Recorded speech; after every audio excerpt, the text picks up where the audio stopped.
नमस्ते, मैं समर्पण जी। भारत और चीन ने हिमालय की हत्या करने की कोशिश की है। भारत और चीन की इसी कोशिश का नतीजा है कि आज हिमालय रो रहा है। हिमालय के आंसू बह रहे हैं और बहा जा रहा सब कुछ।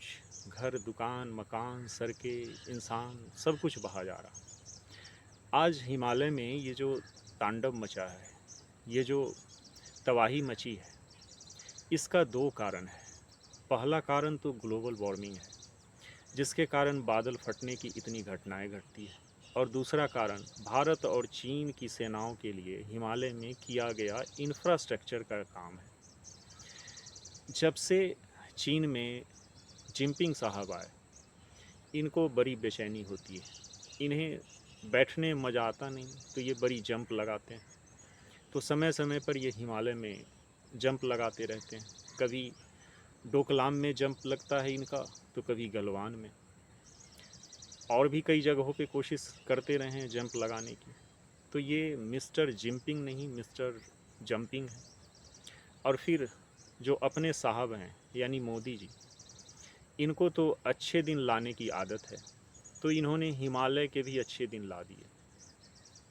मिस्टर जंपिंग के जंप को देख के, यानी मिस्टर जिम्पिंग के जंप को देख के, अपने साहब ने हिमालय में इंफ्रास्ट्रक्चर निर्माण की ऐसी बयार बहाई कि हिमालय के अच्छे दिन आ गए। बेचारा हिमालय कराहने लगा।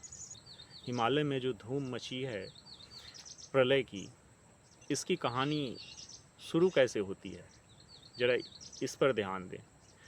हिमालय में निर्माण का जो सिलसिला शुरू होता है, इसकी कहानी 2001 से शुरू होती है। ये भारत की तरफ से। चीन ने तो पहले ही बहुत कुछ कर डाला था।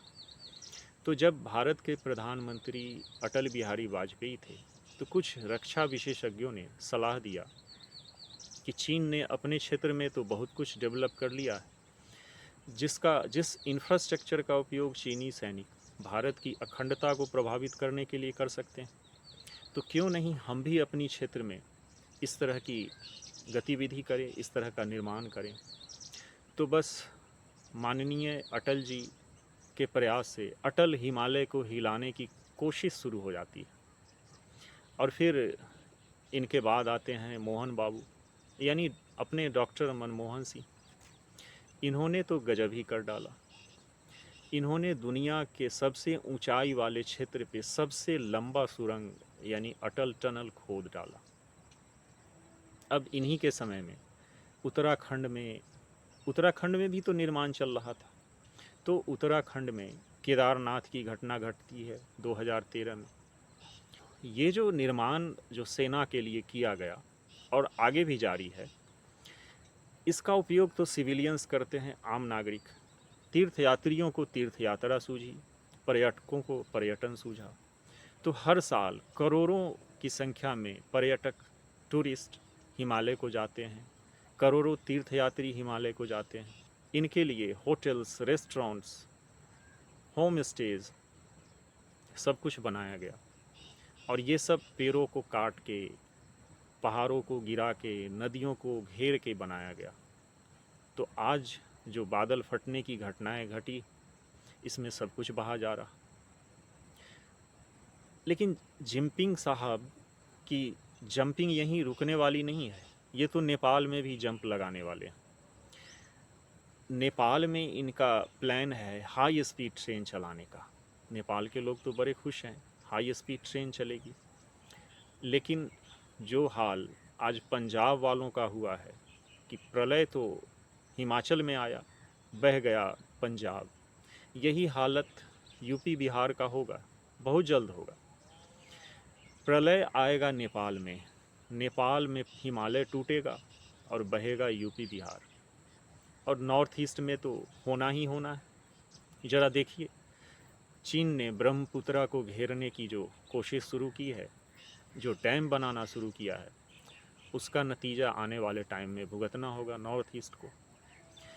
तो ये जो सिलसिला जारी है, ये भारत और चीन के द्वारा, ये हिमालय को बर्बाद करके रख देगा। ये सिलसिला कैसे रुकेगा? ये सिलसिला रुकेगा, लेकिन उसका ढंग अलग है।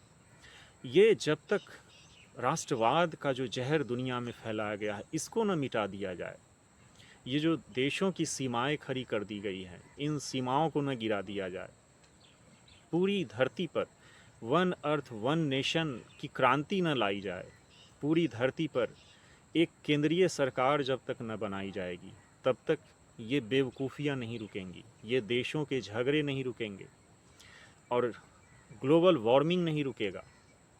तो अगर ग्लोबल वार्मिंग को रोकना है, देशों के झगड़े को मिटाना है, हिमालय को बचाना है, मानवता को बचाना है, तो पूरी धरती पर वन अर्थ वन नेशन की क्रांति लानी पड़ेगी।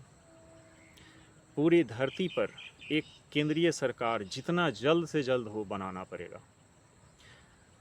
वैसे आपका क्या ख्याल है? आप अपने विचार कमेंट करके हमें बताएं। बहुत बहुत धन्यवाद।